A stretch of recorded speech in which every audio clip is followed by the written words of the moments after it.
Welcome to Prime Suspects for your weekly insider's look behind the counter of Prime Sports. Alongside Joe Brennan Jr. and Adam Bjorn, I'm your host, Matt Landis.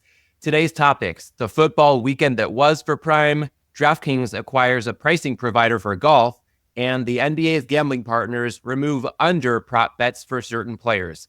But first, this is episode number 52 of Prime Suspects, and as a weekly podcast, that makes it our 1-year anniversary. No gimmicky celebration here, but wanted to extend a sincere thank you to Joe and Adam for humoring me every week with your unparalleled wealth of knowledge. Joe and Adam, how would you guys describe your top takeaways from 1 year of Prime Suspects? I'm amazed you've got me here to turn up every week for a whole year. That's a tough go. And the other side of it, I had no idea it was even close to a year. If I had a guess, I would have said 4 or 5 months. This has been easy. It just flows. So here's to another year. Yeah, I mean, the industry doesn't. It's sometimes you wonder, like, what are we going to talk about this week? And then it's like, oh, what's going to happen?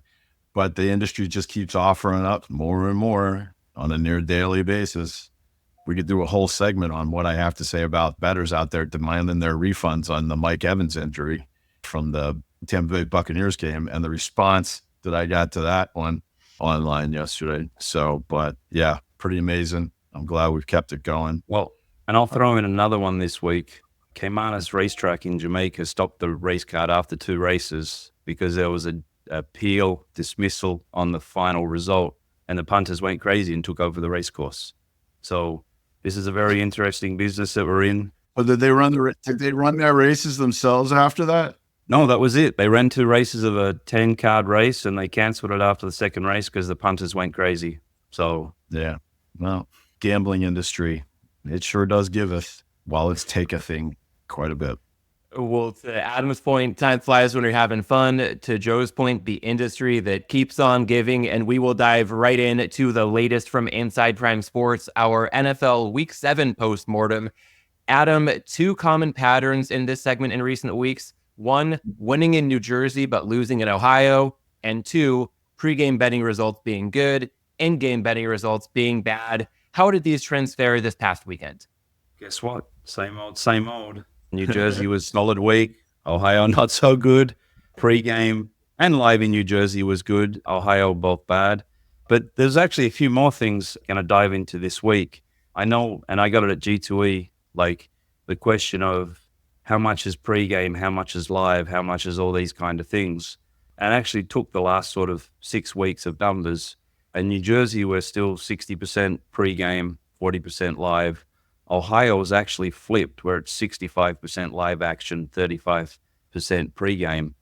One interesting fact was 90% of our basketball is live, which actually moves into what the rest of the world kind of looks like. So that US market, and especially with the pros that we generally have, is heading in that way. New Jersey baseball was 50-50. But in Ohio, it was 66% live. So, we're seeing a lot more of this industry. And going back 10 years, it was 90%, 95% all pregame. That's sort of starting to evolve, and we're seeing a lot more of that live action. So I don't know if this goes across the entire industry.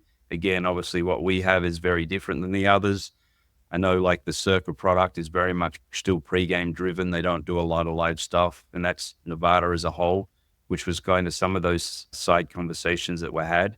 Another sort of tidbit on the new Nevada market was, some places are still 60% retail, over 40% online, which is just mind-blowing to me because a company like BetCris, which is in Latin America, which is a cash culture, is less than sort of 1.5% retail now, when, they had 200 shops some years ago and it's down to about 50 or 60 now. But I think COVID really moved people online. Most states, I believe, now is online. Again, the Ohios, Pennsylvanias, New Jerseys, etc. But it's really interesting as you dive into these numbers. And it's one of my favorite things these days is actually getting real data. Because from like 95 to 2015, maybe 2018, we never really had data on these more archaic systems. And we didn't really need to report anywhere. So having this data and really being able to make decisions on the data aspect of it isn't helping us beat Ohio, but still, we're diving into this aspect of it and really sort of tackling it from different. On the NFL specific, Sunday night was a great game. Needed the Steelers. That was probably the best game of the weekend. Monday night, not so good. It was a little rough, but again, diving in and seeing that we're getting so much live action on the NFL has really shown over the last 6 weeks when a favorite really kicks off and they start betting a favorite, and if they get beat, huge results. When a favorite takes the lead and keeps running, not so good. The really bad ones are when the underdog takes the lead and gets up and they're still trusting that the favorite's going to come back, and it does, nightmare. So that's sort of some of the dynamics that, having a look at these numbers and then digging into the last 6 weeks, it was, a different perspective on where things are at and how the US market is somewhat seemingly catching up with the rest of the world. That, again, 10, 15 years ago, we were talking about tennis and basketball being 90-95% live action, long before PASPA is even sort of heading in that direction. So Adam, as you see a trend like this occurring in real time, how do you respond on the risk management side of things to ensure that you're allocating your resources more optimally? Well, the flip side of it is the pregame, we've really limited how many people we have on that, because ultimately having eyeballs on the live is where all the market's going. However, the live is kind of automated to a section, so then you're deciding whether to let the models just run, whether you're having that human interaction, and sort of how many games can a trader do at once. I think it was the 2014 US Open, me and one other guy were doing like 20 tennis games at once. And now we have people not doing any more than maybe 2 or 3 games at a time. So they can really see what bets are coming in, making notes on where the models may have weaknesses, and then sending that to the math team to try and develop that out. So it's kind of a, catch-22 of, I'm very much against the models can do the job themselves. I know everyone else, and again, you kick out people that can beat the models. That sort of protects you there. But I still think there's that human interaction that ultimately wins the game, where these two worlds meet and the eyeballs and the machines can work together to build out the best product. And then being sort of quicker to act in a sense, because it's hard to see what the CLV is on live because the lines move so quickly. So that's why we're still seeing a lot of American arbors, wise guy stuff that is still sticking to the pre, which is kind of surprising. Look at these numbers that we are getting so much live action in that, to sort of identify that transitioning across, and we're picking up those players that maybe have models, maybe they're arbing against other markets. But yeah, it's different than what it was 3 months ago.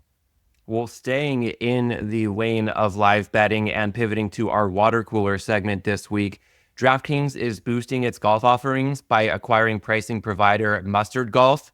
Per an October 16th article by Robert Fletcher on iGamingBusiness.com, Mustard Golf's trading team will bring its live betting expertise to DraftKings, particularly its advanced data models, to enable the operator to introduce more betting markets. Joe, this is DraftKings' third acquisition of a pricing provider after SportsIQ and Simplebet. What can we infer from this latest move? They might simply just be getting alignment with their development and market making resources instead of having to do it with a third party. It's very difficult, obviously, when you're getting anything supplied by a third party and you're running your own shop, whether it's betting platform, payments, your odds feed, your risk management, whatever. So it's difficult when you're sharing that resource with other people in the world. It's great to be able to get all those resources in-house and align 100% with what you're trying to do in your business. So it might be a question of simply doing that. It is interesting that as they're acquiring all of these odds-making resources, how that could affect their risk management philosophy. Some of these assets that they've picked up, like the SportsIQ one's a pretty good one from what we've seen in the past. Will that make them a little more willing to kind of open up the floodgates a little bit, allow in some more sharper liquidity, or at least stop prematurely bouncing people, who have tendencies that look like they could potentially win rather than they are actually winning? Maybe they can loosen up that really tight death grip that they have. That remains to be seen.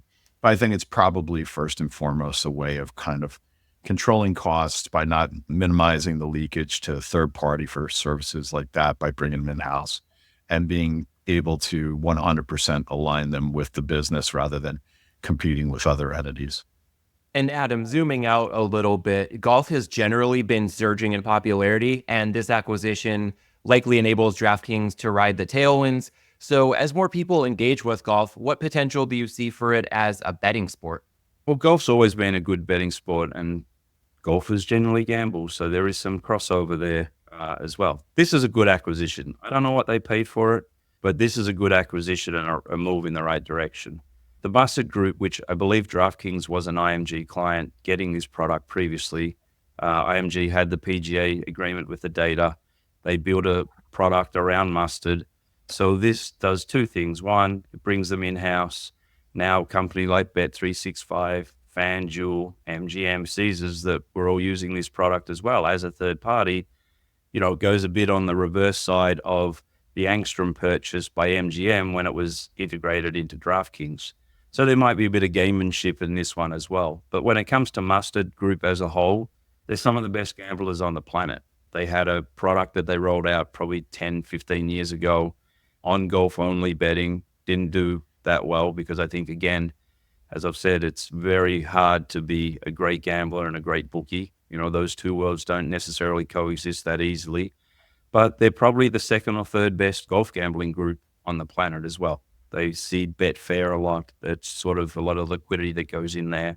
And then hopefully they take that skill set and transition it across other sports, as sort of Joe mentioned, of maybe their appetite and maybe the way they trade and things like that is going to evolve. Because ultimately, that's how they differentiate themselves from a FanDuel. If they're ultimately seeing the market as a two-competitor horse race, they're looking at how they can take from FanDuel and give to themselves and things like that. But Mustard as a product, it's definitely something that we looked on the live side. Definitely didn't want any pregame aspects of the golf because I believe we have the best golf bettor in the world sort of helping out in certain aspects. But yeah, a good buy. Don't know what they paid, if they overpaid for it, but this was a smart move by DraftKings. And I don't say that often. Well, guys, from teeing off to tipping off, our look ahead segment this week, the NBA has agreed to a deal with its gambling partners to remove under prop bets for specific players, per an October 18th article by Joe Varden of The Athletic. At major sportsbooks, including FanDuel, DraftKings, and BetMGM, no under bets will be offered on players on two-way or 10-day contracts. This is a clear response to Joe's favorite topic, the Jonte Porter scandal. We almost made it through an episode without mentioning his name. 3 questions for you guys. Consider each one of these a jump ball. First off, what precedent does this set in your eyes? I think it sets a sensible precedent. Everybody's making a big deal about the number of prop markets that they're carrying. It's a bit of an extension of the culture that you see that's existed for quite a long time over on the other side of the pond where, saying, oh, we offer 10,000 markets, 25,000 markets. Like, it's almost like a size matters thing over there. But these are poor markets. They have really poor liquidity coming into it in the first place. If you're looking down, if you're making markets on somebody's on a two-way contract, that's one step above the D League. I mean, how much liquidity are you really taking on that versus like if you suddenly get a decent size bet from somebody betting on D League people, man, do you really want to take that bet? That person probably knows something. They're probably pretty sharp, right?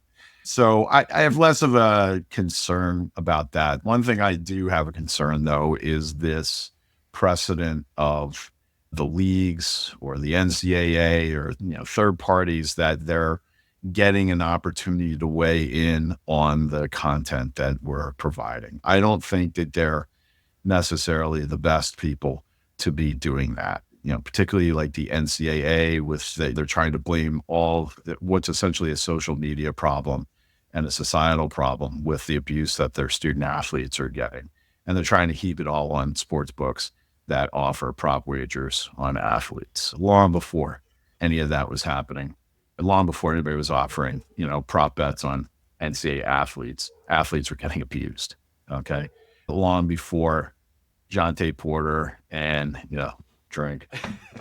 Long before Jonte Porter, players were facing pressures for doing spot fixing in basketball and things like that. The bookmakers, along with the regulators, are really the people who are best situated to make these decisions, and we shouldn't be making them rashly as knee-jerk responses to the marketplace or the media cycle or anything like that, because you then have to look at what the knock-on effect is. What's the likely knock-on effect of this one? Well, at least the unregulated market will probably try for a while, I would imagine, to offer these markets to see if it becomes a draw for them.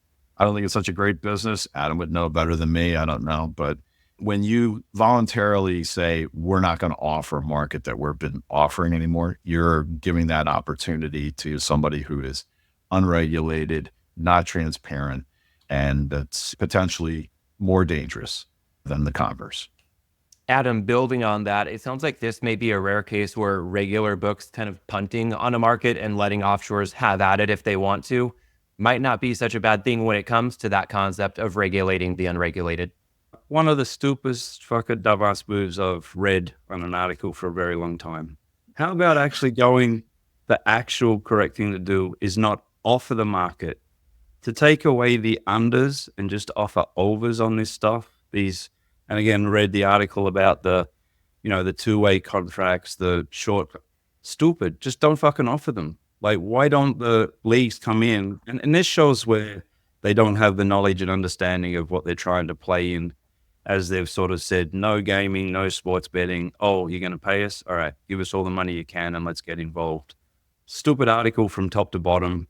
They should just say, no offers on this. The NFL do it. There's a list of items that you can't do. You can't do who will get the first penalty.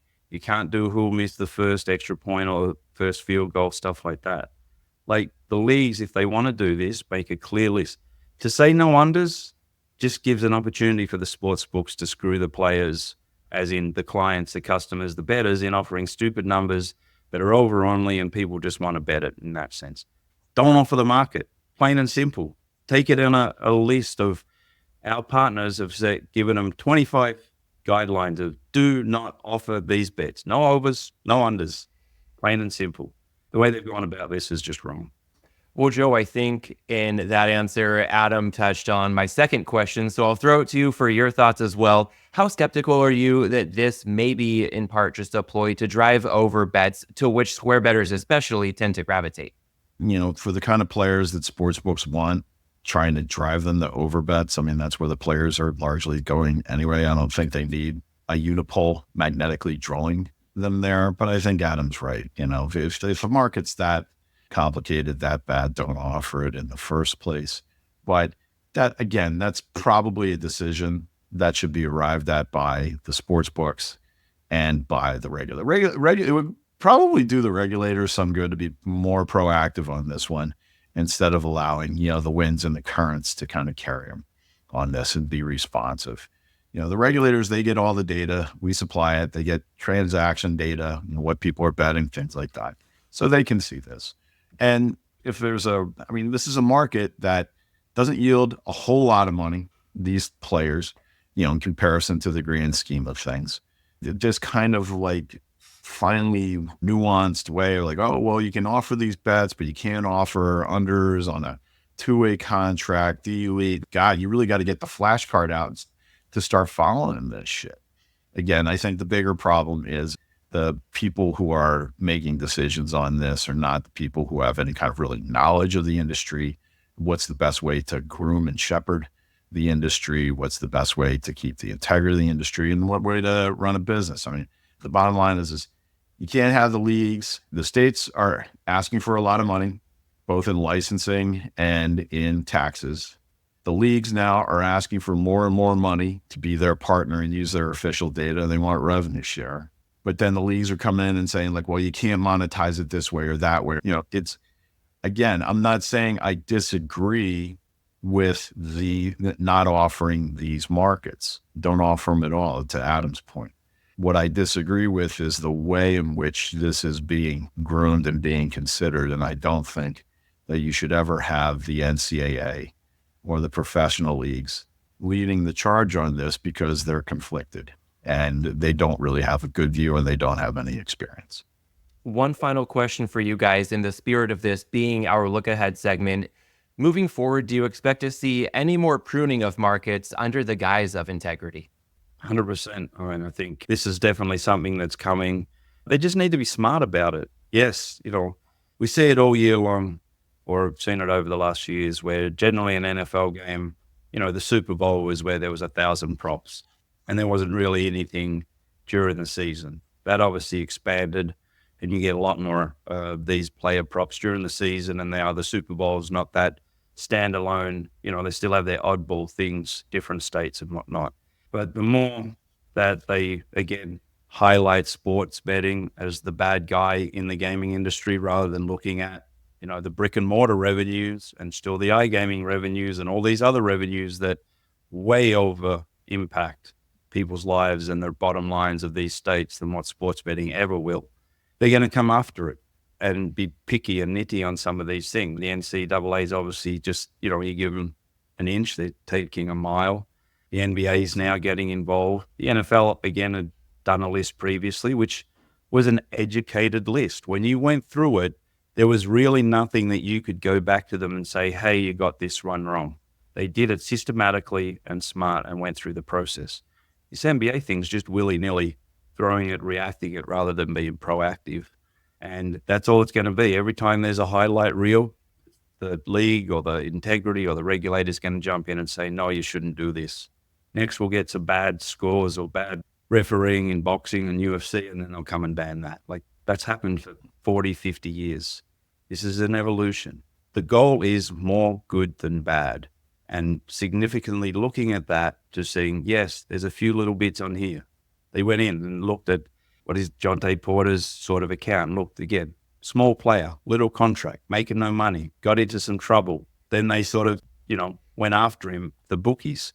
We saw it in cricket 20 years ago when players weren't getting paid and there was opportunities to do this as well. And now cricketers make so much money, they wouldn't look into that, in the fact that they could get blown out of an IPL or something like that. It's common sense. And unfortunately, to this point, we're not seeing a lot of that within the US industry and some of these decisions by the sporting leagues. Yeah, Matt, if I could just chip in that and tie this to another one of my bet noirs, which is the bad beat refunds. Yesterday, Dustin Gowker was pointing out the excessive amount of online traffic around Mike Evans's injury in the second quarter of the Tampa Bay Buccaneers game, and demanding refunds and things like that. So when you're doing things on an ad hoc basis like this, and you're doing it reactively, and you're doing it, I would say, somewhat emotionally, people are never going to say, like, great, that's good. No, there's no appreciation of it. And they're just going to keep pushing the envelope on this, much like people are pushing the envelope with demanding refunds on player injuries, all the way up till the fourth quarter. Like, somehow if a player doesn't finish a game, their prop should be voided, not if they started a game. So it's just going to make it, again, it's going to muddle it. The players aren't going to say, hey, thanks, or that was really smart. They're just going to keep pushing the envelope. The leagues will continue to push the envelope. May even use it as a leverage point. If you have the leagues and the NCAA being this influential so far with states as far as pruning down what can be offered in markets, at what point do they say, like, well, if we say these guys can't offer in-game sides and totals or something ridiculous like that, unless we're going to go to the regulators and demand that, unless we get, 15% GGR tax revenue, if they start to wield it like a weapon against the sports books. Nobody feels sorry for the sports books, that's clear, but there's definitely a lot of, we'll say, seeds within this thing where we could be sowing the destruction of a lot of perfectly good lines of business. Well, big picture, things may continue to get a bit more muddled over time, so we will do our best to continue to provide clear and unfiltered perspectives to the audience as we tie a bow around our 1-year anniversary episode. Whether you've listened to just this one episode, all 52, or anywhere in between, thank you for being along for the ride. And the party isn't ending anytime soon. We've got a sports equinox on tap next Monday. All 4 major U.S. professional sports in action on the same day for the first and only time in 2024. So for next week's episode, we'll put the prime suspect stamp on the Sports Equinox in the form of a one-on-one with Adam and myself, diving deep on the big four sports and sharing insights only Adam can provide. In the meantime, thanks as always for making us a part of your week, and we'll catch you next week right back here on Prime Suspects. Thanks for listening to this week's episode of Prime Suspects. Register for Prime Sports at primesports.com and download the Prime Sports app. You can follow us on Twitter at Prime Sportsbook, at Joe Brennan Jr., and at Adam Bjorn 2. You must be 21 or over to play on Prime Sports. Always bet responsibly and within your limits. If you or someone you know has a gambling problem, call 1-800-GAMBLER.